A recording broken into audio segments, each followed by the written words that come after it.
बल्कि ये हालात तुम्हारे हैं। अगर बाप अबू साले हो, माँ उम्मुल खैर फातिमा हो, तब जाके बेटा गौसे आजम पैदा होता है। बाप कुतुबुद्दीन हो, माँ बीबी हाजरा तबरेजी हो, तब जाके बेटा जिंदा शाह मदार पैदा होता है। माँ बाप का नेक होना बड़ा जरूरी है साहिब। बेटा अब्दुल्ला इब्ने मुबारक इतना बड़ा मकाम मिला। आपके बाप मुबारक जानते हो क्या करते थे? एक घर के अंदर नौकरी करते थे, एक घर के नौकर थे। आज कोई अपनी बेटी के रिश्ते का इरादा करता है तो साहिब किसी को फिक्र ये नहीं कि ऐसे को दामाद बनाऊंगा जो नेक होगा। आज तो लोग इमामों के बारे में कह देते हैं, इमाम के बारे में अगर किसी इमाम का रिश्ता जाए तो लोग कहते हैं इमाम साहब के साथ नहीं करनी है। क्यों? कहते हैं इमाम साहब की तनख्वाही कितनी है। और मैं तो इमाम की तनख्वाह पे हैरत करता हूँ साहिब, खुदा की कसम। यह एहसास मुझे तब हुआ जब एक मकान बनाने के लिए मिस्त्री आया। उससे हमने पूछा कि बताएं दिहाड़ी क्या है। हालांकि 700 रुपए दिहाड़ी चल रही है। उसने कहा था 700 नहीं, मैं 800 लूंगा। 800 रुपए दिहाड़ी, और अगर महीने का हिसाब लगाया जाए तो 24,000 रुपए महीना होगा। 24,000 रुपए महीना। उस पर भी उसके जुमले होते हैं कि मैं तो दिहाड़ी पे काम भी नहीं करता, मुझे कुछ बचता ही नहीं है, मेरा पड़ता ही नहीं आता, मैं तो ठेके पे काम करता हूँ। मैं कहता हूँ वाह मस्जिद के इमाम, एक 24,000 कमाने वाला कहे मुझे ठेके पे काम करना है, लेकिन मस्जिद का इमाम भी कभी इसने ये ना कहा कि मुझे ठेके पे नमाजें पढ़ानी है, एक वक्त की नमाज के इतने लूंगा, 2 वक्त की नमाजों के इतने लूंगा, 3 वक्तों की नमाजों के इतने लूंगा, 4 वक्तों की नमाजों के इतने लूंगा। किसी इमाम ने नमाजों का सौदा नहीं किया है। खुदा की कसम 24,000 में लोगों का गुजारा नहीं होता है। वो कहता मुझे ठेके पे काम करता है, इतने में मेरा पता नहीं आता है। लेकिन मैंने मस्जिदों के इमामों के हालात ये देखे हैं, जब मस्जिद में आता है तनख्वाह मुअय्यन की जाती है। किसी इमाम की तनख्वाह 7,000 रखी जाती है, किसी इमाम की तनख्वाह 8,000 रखी जाती है, किसी इमाम की तनख्वाह 9,000 रखी जाती है। यहाँ तक के तनख्वाह का मामला ये है, किसी बस्ती में कहते हैं तनख्वाह नहीं मिलेगी, बल्कि 6 महीने में आपको गल्ला मिलेगा। इससे 6 महीने का इंतजार किया है। खुदा की कसम कभी एहसास न होने दिया कि मेरे घर के अंदर फाके होते हैं, मेरे घर के अंदर पैसे की कमी है। ये 6 महीने तक इंतजार करता है, तब जाके अपने घर का गुजारा करता है। 24,000 महीने में कमाने वाला, वो मकान को बनाने वाला मिस्त्री कहता बड़ा पर्दा नहीं आता है, लेकिन बाहर मेरे मस्जिद के इमाम तेरा 6 महीने में गल्ले पे पर्दा आ जाता है, 7,000 में पर्दा आ जाता है। आज लोगों ने रिश्ते को मना किया। लोग कहते कमाएगा कहां से, 8,000 की तनख्वाह होती है, बेटी का गुजारा कहां से होगा, बेटी को खिलाएगा कहां से, हमारी बेटी इसके घर में सुकून से नहीं रखेगी। और मैं कहता हूं लोगों सोचों को बदलो। तुम्हें क्या लगता है इमाम की जिंदगी, अगर इमाम की जिंदगी देख रहा है तो मुझे एक इमाम ऐसा दिखा दो कि जिसकी बीवी सुकून में रखो, जिसके बच्चे अच्छी तालीम हासिल ना करते हो, जिसके बच्चे बड़े बड़े कॉलेजों में ना पढ़ते हो। इमाम कभी परेशान नहीं मिलेगा। 30,000 कमाने वाले, 50,000 कमाने वाले सुसाइड कर रखे हैं। पैसा तो बहुत है लेकिन जिंदगी में उनकी सुकून नहीं है। लेकिन बाहर मेरे मस्जिद के इमाम 10,000 की तनख्वाह है, क्या मस्त जुब्बा पहनता है, गले में रुमाल डालता है, सर पे टोपी लगाता है। वजह क्या है? अल्लाह ने इमाम की हलाल की कमाई के अंदर 10,000 में 1 लाख की बरकतों को डाल के रखा है।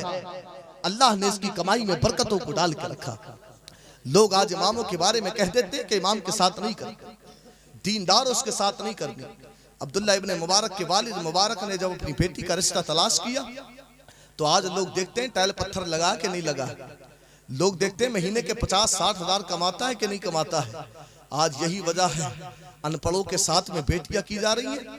आज यही वजह है 2 नंबरों का काम करने वालों के घरों में बेटियां की जा रही हैं। फिर मैं कहता हूं तुम्हारे नवासे अल्लाह के वली पैदा होंगे, तुम्हारे नवासे बहुत बड़े आलिम कुरान पैदा बनेंगे, तुम्हारे नवासे दीनदार बनेंगे। नहीं, जो हराम के लुकमे खाएगा उसका असर बच्चे पर आना है।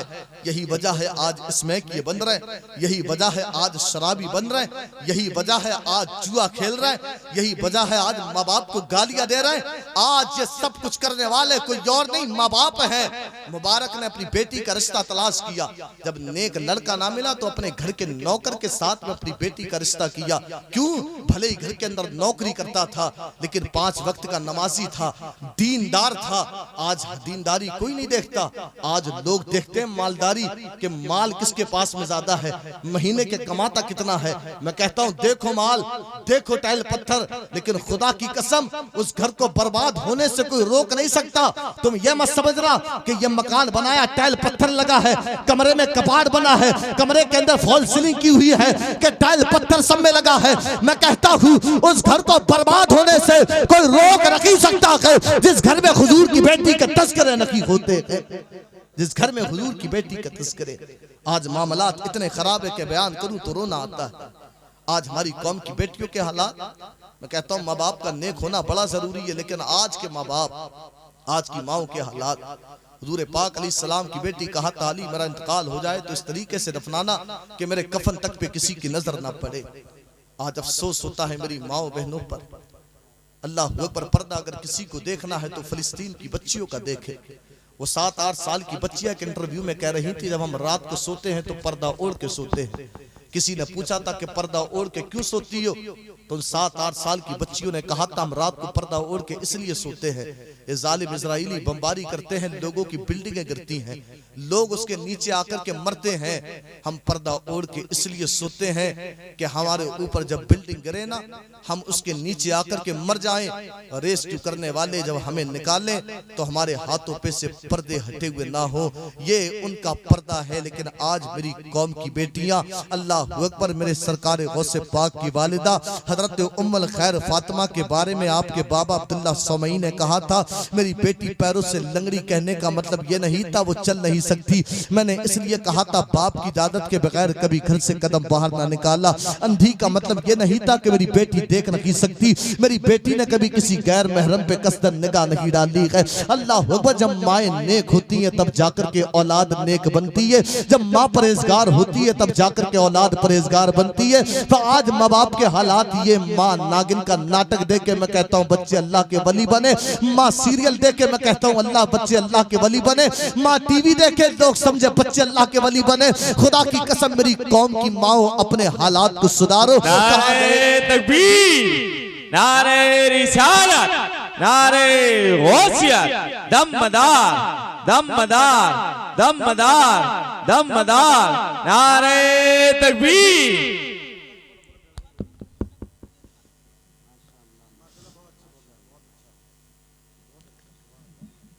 सारे बोल दे या रसूल अल्लाह। शारे अहले सुन्नत सैयद मुहाफिज साहब किबला तशरीफ ला चुके। मेरे बाद आपको उनका नातिया कलाम समात करता है। मेरी तकरीर गमे यार को बेजार करती है, हकीकत सिर्फ इतनी है बोलता वह हूँ जो दिल पे गुजरती है। आज माँ बाप के हालात बड़े अजीब हैं। माएँ नेक नहीं तो औलाद कहाँ से नेक होगी। बाप नमाज को नहीं जाता तो बेटा नमाज को कहाँ से जाएगा। और तारीख में एक जगह है, मैंने कहा था फिलिस्तीन की माएँ उन्हें सलाम, उनकी बच्चियों ने कहा था हम रात को पर्दा ओढ़ के इसलिए सोते हैं कि हम मर जाएं तो हमारे हाथों पे किसी की नजर ना पड़े। एक वो है जो रात को सोए तो बेपर्दा। आज एक कौम की बेटियां हैं जो घरों से निकले तो बेपर्दा। यह हालात हमारी कौम की बेटियों के हैं। ना बाप कुछ कहने वाला है ना माँ कुछ कहने वाली है। शादियों के मौके पे हालात देखो, सरों से दुपट्टे उतरे गलों में आ गए। भाई अजमेर जाता है, लोग कहते हैं कि आज, मैं कहता हूँ हिफाजत हो कहाँ से, तुम्हें तो पता ही नहीं। मैं कहता हूँ यार ये जलसे सजाने से काम नहीं चलेगा। मैं कहता हूँ हालात अगर सुधारना है अपने घरों के हालात सुधारो। मैं कहता हूँ कौम की बेटियां आज बरेली के हालात देखें, खबरें पढ़ें तब आपको एहसास होगा कितनी कौम की बेटियां मुर्तद हो गईं। उन्हें पता ही नहीं चला उनका दीन है क्या। उनके दिलों के अंदर हुजूर की मोहब्बत को पैदा ही नहीं किया गया। भाई जाता है अजमेर तो बहन के लिए लाता क्या है, कहता बहन तेरे लिए लेके आया हूँ दुपट्टा। मैं कहता हूँ बड़े दुपट्टे अजमेर से लाने वालों के फूफी के लिए लाया है कि बहन के लिए लाया है कि भतीजी के लिए लाया है। मैं तो कहता हूँ अपने बहनों के लिए दुपट्टे ना लाओ बल्कि अपनी बहनों को हिजाब ला करके दे दो। खुदा की कसम ये कौम की बेटियां हैं, ये गलियों से गुजरे तो हिजाब ओढ़ के गुजरे। 8-9 साल की बच्ची जब हिजाब ओढ़ती है तो कितनी अच्छी लगती है। आज लोगों ने शादियों के मौके पर इनके लिए इतने इतने कपड़े पहनाए। वो 7-8 साल की बच्चियां फिलिस्तीन की सोए तो रात को पर्दा ओढ़कर, लेकिन हमने बच्चियों को इतने इतने कपड़े पहना दिए और कहते हैं कि बड़ी होके हजरत सुधर जाएगी। ये बड़ी होके सुधरने वाली नहीं है। ये बड़ी होके बच्चा कोरा कागज होता है, जैसे लिख दोगे बच्चा उसी तरीके से हो जाएगा। मैं कहता हूँ बचपने में अपने बच्चों की तरबियत करें, अपने बच्चों को हिजाब ला करके दे दे। जब ये गलियों से गुजरे जमाना देख के ये ना कहे कि फला की बेटी जा रही है, बल्कि जमाना देख के कहे हुजूर की बेटी की कनीज जा रही है। अल हया शोबतु मिनल ईमान, हया ईमान के हिस्से का नाम है। हजरत अब्दुल्ला इब्ने मुबारक कहते हैं मैं खाने काबा का तवाफ कर रहा हूँ। एक शख्स है वो खाने काबा का तवाफ कर रहा है। मैं 3 दिन से उसे खाने काबा का तवाफ करते हुए देख रहा हूँ, लेकिन 3 दिन से वो यही दुआ करता है, मेरे मालिक मुझे ईमान पे मौत देना, मेरे मालिक मुझे ईमान पे मौत देना, मेरे मालिक मुझे ईमान पे मौत देना। अब्दुल्ला इब्ने मुबारक कहते हैं मैंने उससे पूछा कि एक ही दुआ क्यों करता है? वो कहता है मैं इसलिए ये दुआ कर रहा हूँ, मेरे 2 भाई थे, बड़ी इबादत गुजार थे, बड़ी परहेजगार थे, लेकिन उनका ईमान पे खात्मा नहीं हुआ, वो नसरानी होकर के मरे। मैंने कहा इसकी क्या वजह थी? कहा मेरे भाई इबादत गुजार तो बहुत थे, तकवे वाले तो बहुत थे, एक ने 35 साल मस्जिद में अजान पढ़ी, एक ने 40 साल मस्जिद में अजान पढ़ी, लेकिन मेरे भाइयों का ईमान पे खात्मा नहीं हुआ। वजह क्या थी? कहा मेरे भाई इबादत गुजार तो बहुत थे, लेकिन उनकी आंखों में हया नहीं थी, वो हयादार नहीं थे। मैं कहता हूँ अपनी निगाहों के अंदर हया को पैदा करो। हया कितनी जरूरी है। हजरत इमाम हसन कहते हैं अगर किसी को हया देखनी है, हमारे चचा उस्मान की हया देखे।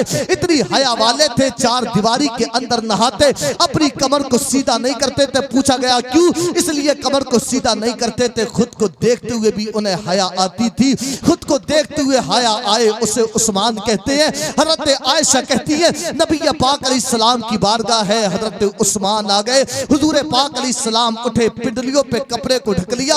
हजरत आयशा ने पूछा या रसूल अल्लाह, मेरे बाबा अबू बकर आए आपने न ढका, मेरे चचा उमर आए आपने न ढका, जब मेरे चचा उस्मान आए आपने पिंडलियों पे कपड़ा ढक लिया। नबी पाक अलैहिस्सलाम ने फरमाया आयशा मैं उस उस्मान से हया ना करूं जिससे अल्लाह के फरिश्ते भी हया करते हैं। कितनी हया वाले थे मेरे नबी के सहाबी, लेकिन आज तुम्हारी हया जवानों कहाँ गई? वो 4 दीवारी के अंदर नहाए तो कमर को सीधा ना करे।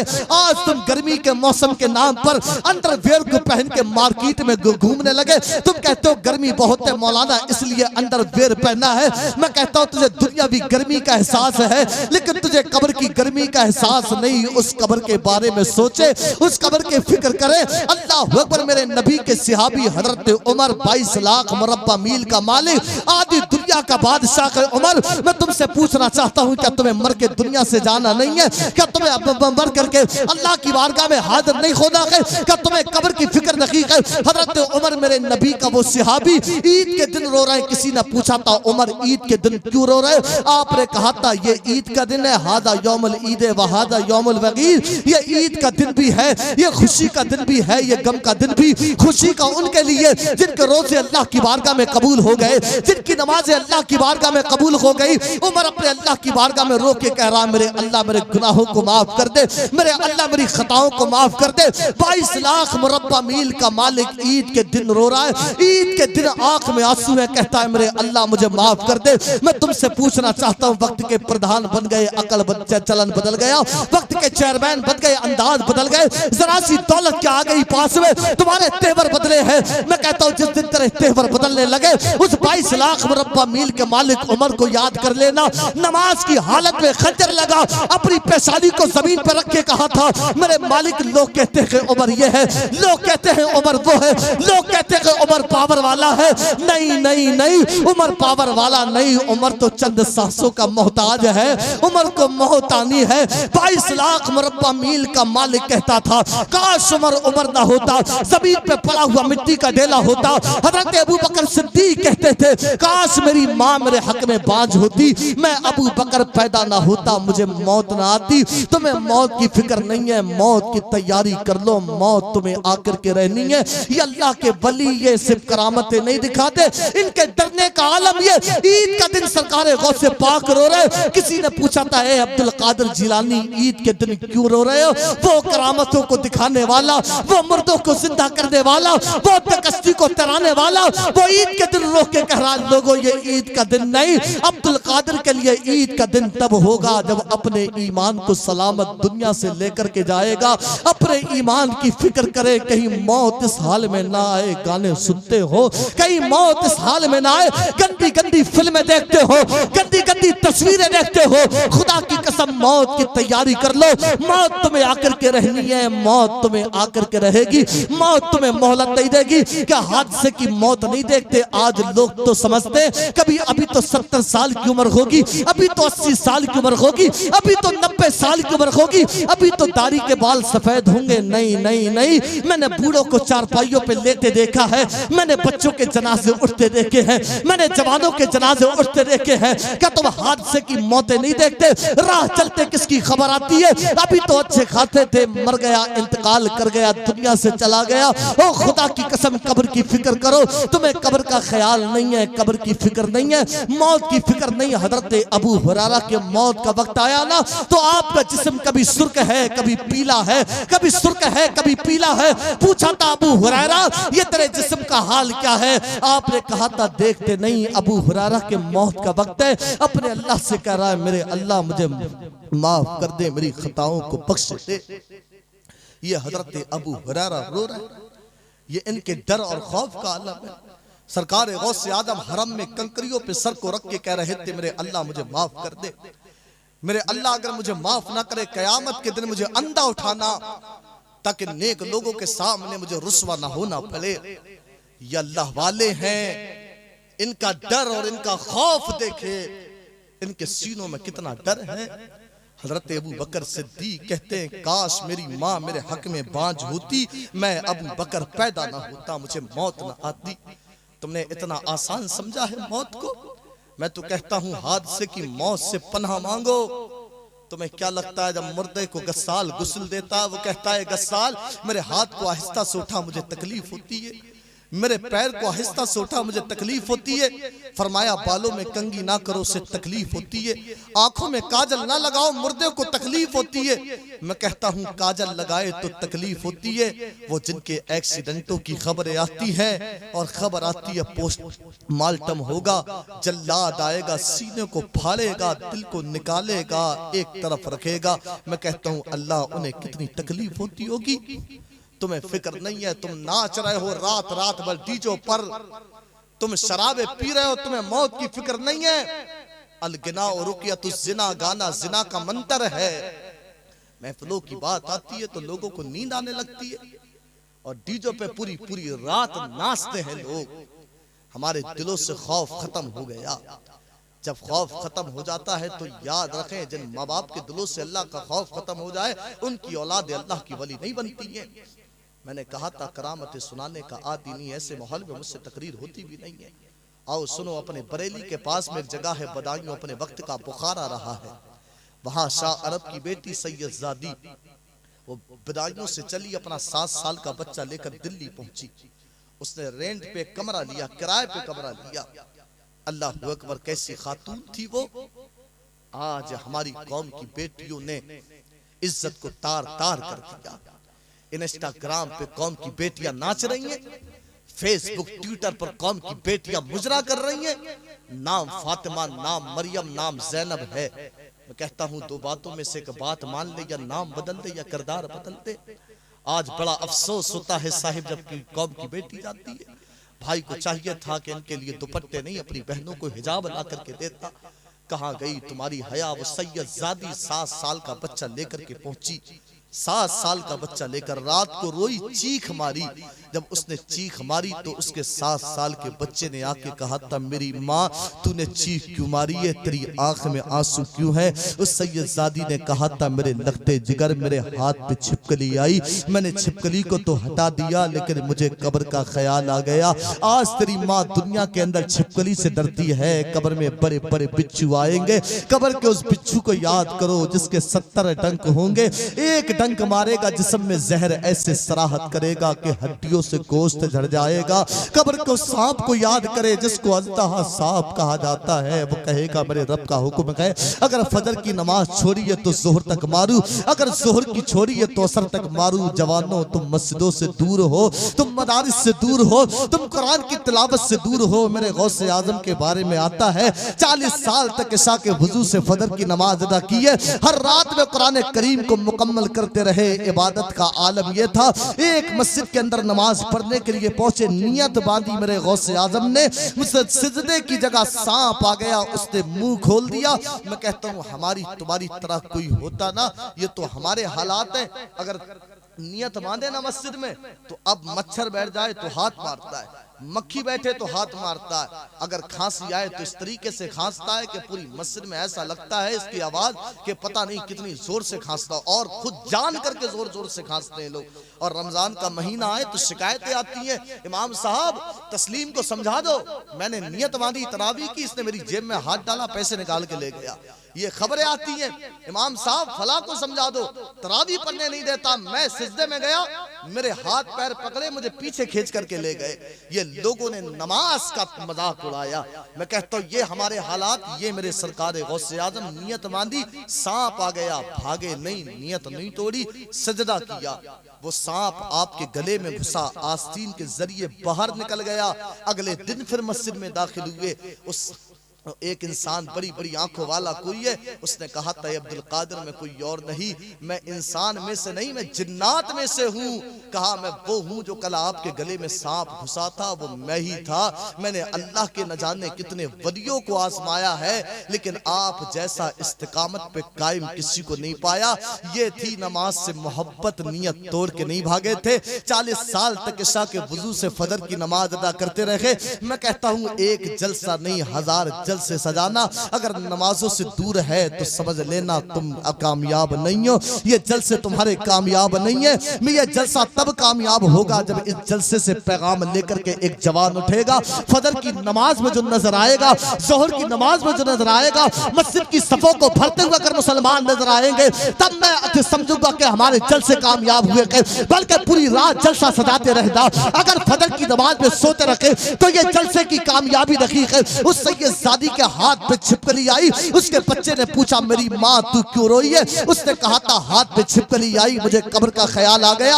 आज तेरी माँ छिपकली से डरती है, कब्र में बड़े बड़े बिच्छू आएंगे, बड़े बड़े सांप आएंगे, अज़दहा सांप मुसल्लत कर दिया जाएगा, मुझे कब्र का ख्याल आ गया। तेरी माँ का कब्र में क्या बनेगा? ओ मेरी कौम की बहनों, ओ मेरी कौम की माँ, तुम्हें बिच्छू से डर लगता है, तुम्हें छिपकली से डर लगता है, तुम्हें कॉकरोच से डर लगता है। कॉकरोच से डरने वाली, छिपकली से डरने वाली, तुझे कब्र का ख्याल नहीं आता, कब्र में बड़े बड़े बिच्छू आएंगे। वो सैयदजादी डरी, उसके 7 साल के बच्चे ने कहा था मेरी माँ तू तो बड़ी है, मैं तो तेरा 7 साल का बच्चा हूँ, मेरा क्या बनेगा? उस माँ ने अपने बच्चे को वुजू कराया, मुसल्ले पे लेकर के आई। कहाँ गई वो माँ जो 7 साल की उम्र में अपने बच्चों को मुसल्ले पे लेकर के आती थी? नबी पाक अलैहिस्सलाम ने फरमाया जब तुम्हारा बच्चा 7 साल का हो जाए उसे नमाज का हुक्म दो, जब 10 साल का हो जाए उसे मार के नमाज पढ़ाओ। क्यों नहीं कहते अपने बच्चों से नमाज के लिए? ना बाप नमाज पढ़ता है, ना माँ नमाज पढ़ती है, ना बेटा नमाज पढ़ता है। उस सैयदजादी ने दुआ की मेरे मालिक मुसल्ले पे लाने का काम मेरा था, इससे आगे ले जाने का काम तेरा है। उस माँ का इंतकाल हुआ, उसके बेटे का इंतकाल हुआ। दिल्ली के अंदर बड़े बड़े अरबपति खत्म हो गए, बड़े बड़े खरबपति खत्म हो गए। आज भी दिल्ली के अंदर अरबों खरबों की संपत्ति में लेटने वाली ये माँ लेती है, जिसे जमाना बीबी जुलेखा कहता है, इसके बराबर में इसका बेटा लेता है, जिसे जमाना निजामुद्दीन औलिया कहता है, जिसे जमाना निजामुद्दीन औलिया कहता है। जब माएँ डरने वाली होती हैं तब जाके बच्चे अल्लाह के वली बनते हैं। हाँ हमारे हालात, हमें फुर्सत ही कहाँ है, हमसे तो बस बातें करवा लो। ऐसा ऐसा बोलता, कंपैरिजन करते हैं अल्लाह के वलियों। हाँ, जैसे मोबाइल के कंपैरिजन होते हैं ना, वो यूट्यूब पर आते हैं, आप देखें कि कौन से फोन, किसकी रैम रोम कितनी है, किसके अंदर कितना कुछ है। हमारी औकात क्या कि हम अल्लाह के वलियों के बारे में बात करें? हम हैं क्या? हमारी औकात क्या? लोग, मैं कहता हूं मैं तो ये कहता हूं कि आला हजरत के बारे में कलाम करे वो जो आला हजरत से ज्यादा इल्म रखता हो। मदारे पाक के बारे में बात करे वो जिसका रुतबा उनसे ज्यादा हो। आज लोग आपस में कि तेरा के फला वली की करामतें कितनी है, कि तेरे वली की करामतें कितनी है।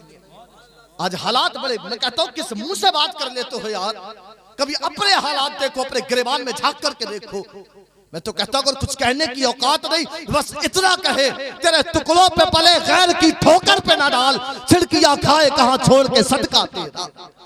अगर कुछ कहने की वो नहीं, बड़ा अफसोस होता है साहिब। इकबाल ने कहा था ना कि फिरका परस्ती है और कहीं जाते हैं, क्या जमाने में पनपने की यही बातें हैं। आज बहुत बड़ा खसारा है, बहुत बड़ा नुकसान है। ऐसा ऐसा बात करता है, ऐसा ऐसा कलाम। और मस्जिद के इमाम के बारे में तो वो भी कलाम करता है जो सिर्फ जुमा आता है मस्जिद में। सिर्फ जुमा की नमाज पढ़ने वाले भी अगर मस्जिद के इमाम की बात हो तो वो भी अपनी जबान को दराज करते हुए नजर आते हैं। मैं कहता हूं लोग आलिमों के बारे में कैसे बोल देते हैं, लोग अल्लाह के वलियों के बारे में कैसे कलाम कर लेते हैं यार।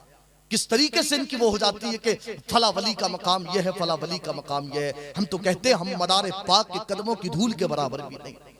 हम तो कहते हैं हम आला हजरत के कदमों की धूल के बराबर भी नहीं। हमारी औकात क्या है कि हम उनके बारे में कलाम करें, हम उनके बारे में बात करें। हमें तो ये चाहिए कि बाप को चाहिए कि उनके, मैं अपने बाप के बारे में कलाम नहीं कर सकता जिनके शबो रोज मैंने देखे हैं। मैं कहता हूं फिर उनके बारे में कलाम कैसे कर सकता हूं जिनके बारे में बस सुना ही सुना है, जिनके मकाम के बारे में सुना ही सुना है। हमें चाहिए कि हम अपने बच्चों पे निगाह डालें, हालात देखो। कहता हूँ उर्से फहीमी है, यहाँ से पैगाम लेकर के जाओ। आज बड़े अजीब हालात हैं। माएँ डरती नहीं, जब माएँ डरती हैं तब बच्चे निजामुद्दीन औलिया बनते हैं। माँ डरने वाली हो तो बेटा बायजीद बुस्तामी पैदा होता है। माँ उम्मुल खैर फातिमा हो तब जाके बेटा गौसे आजम पैदा होता है। इसमें ये पैदा हो रहे हैं, गजेड़ी पैदा हो रहे हैं, नाचने वाले पैदा हो रहे हैं जो दुनिया को पैगाम देने आए थे। न घबराओ मुसलमानों, खुदा की शान बाकी है, अभी इस्लाम जिंदा है, अभी कुरान बाकी है। याद रखो मर के दुनिया से चले जाओगे, अपने बच्चों को इस काबिल बनाओ, अपने बच्चों को कुरान का कारी बनाओ कि तुम्हारे मरने के बाद तुम्हारे बेटे इस काबिल हो, तुम्हारी कब्र पे जाके साले सवाब कर सके, तुम्हारी कब्र पे जाकर के कुरान पढ़ सके। वरना हालात तो इस कौम के ये हैं, क्या बयान करूं। मैं तो कहता हूं निकाह के माँ तो कह रही है मेरा बेटा बड़ा काबिल है। मैं कहता हूँ टैल पत्थर का मकान बनाने का नाम कामयाबी नहीं है।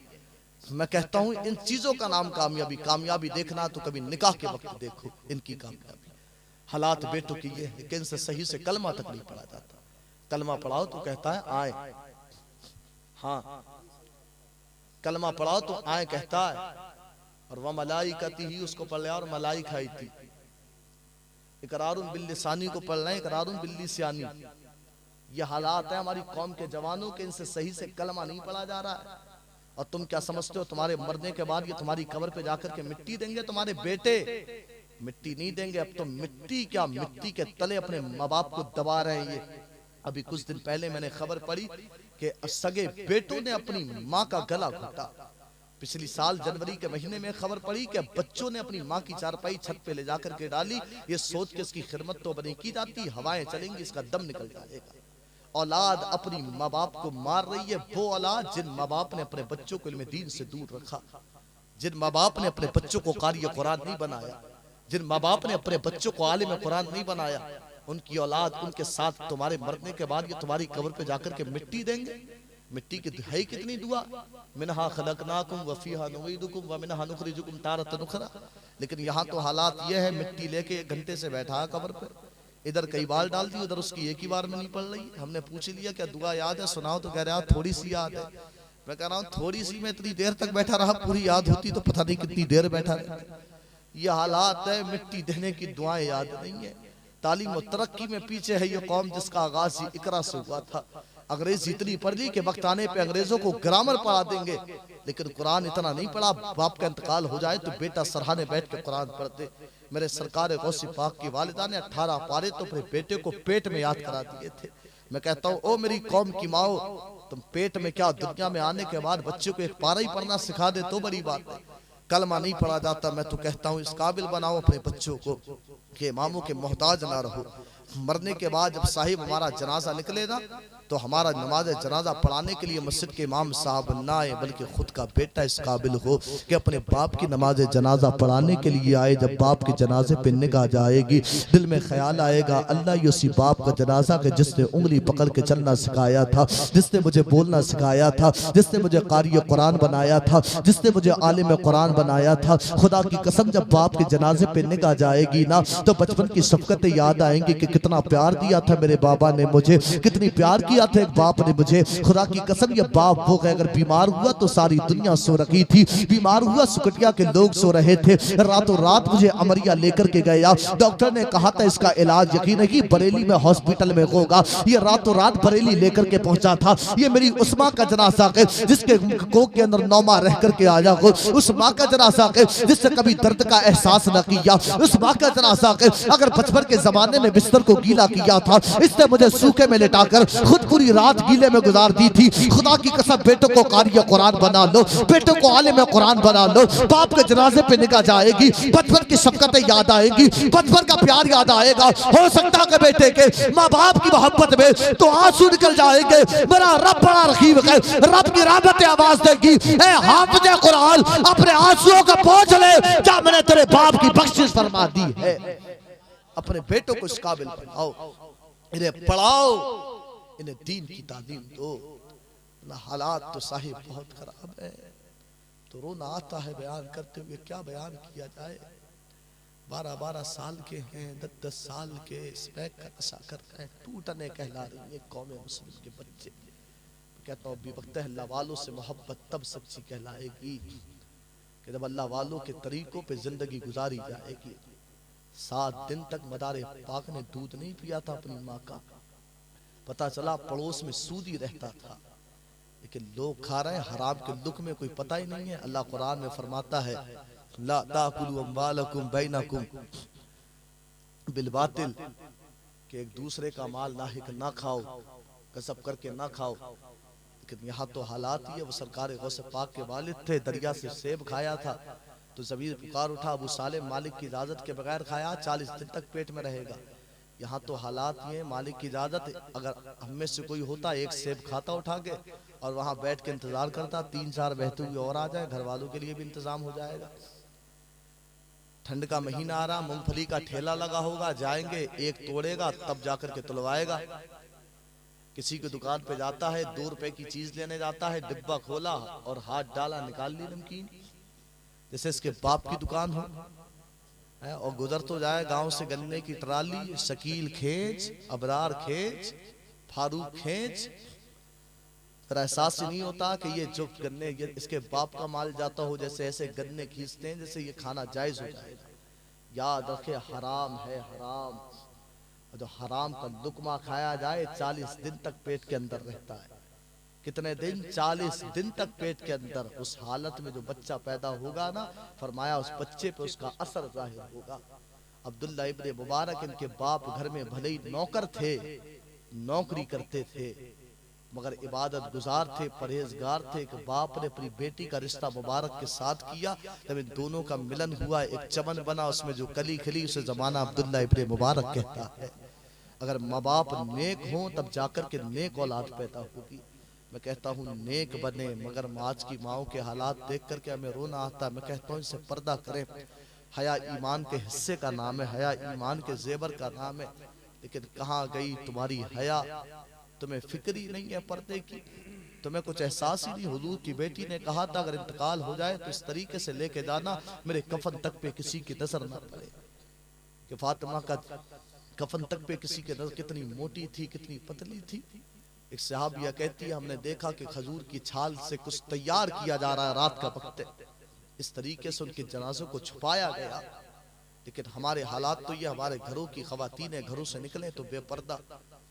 तो तो कहता हूँ जब घरों से निकलती है तो इजाजत नहीं कि मज़ार पे भी जाने की इजाजत नहीं है। मज़ार पे जाने की घर से निकलती है ना तो फरमाया फरिश्ते लानत करते हैं, लेकिन किसी को ना बाप कुछ कहता है ना माँ कुछ कहती है। आज बच्चे भी मोबाइल चला रहे हैं, उनके हाथों में मोबाइल फोन दिए जा रहे हैं। तो आज यही वजह है कि आज हम तबाह बर्बाद हो रहे हैं। फलयाहदरिल लज़ीना युखालिफूना अन अम्रिही अन तुसीबहुम फितना व युसीबहुम अज़ाबुन अलीम। चाहिए कि लोग मेरे रसूल की मुखालिफत करने से बचे, या तो फितनों में गिरफ्तार करूंगा या सख्त अजाब में मुब्तला कर दूंगा। मुसलमानों अभी वक्त है, हालात देखो, हालात का जायजा लो। सूडान के हालात देखो कि हालात कितने खराब है, किस तरीके से खुद एक तो नबी पाक अलैहिस्सलाम ने फरमाया क़यामत के नज़दीक, क़यामत के नज़दीक एक ज़माना ऐसा आएगा, आका अलैहिस्सलाम ने फरमाया कि लोग एक दूसरे को मारेंगे, मारने वाले को ये खबर नहीं होगी कि मैं मार क्यों रहा हूँ, और मरने वाले को ये खबर नहीं होगी कि मैं मर क्यों रहा हूँ। आज वो ज़माना आ चुका है। क़यामत की बड़ी जो निशानियाँ वो पूरी हो चुकी है, बड़ी बड़ी निशानी। एक पहाड़ी से सोना निकले तो ये जंग का आलम है। मैं कहता हूँ नहर फराज जब अपने खजाने खोलेगी जो सोने के पहाड़ होंगे, मैं कहता हूँ तब उस वक्त हाल क्या होगा। इसलिए फरमाया कि तुम इससे दूर रहना, उसके करीब ना जाना। लेकिन हमारे भी हालात कम थोड़ी है, भाई भाई को तकलीफ दे रहा दौलत की बिना पर, पैसे की बिना पर।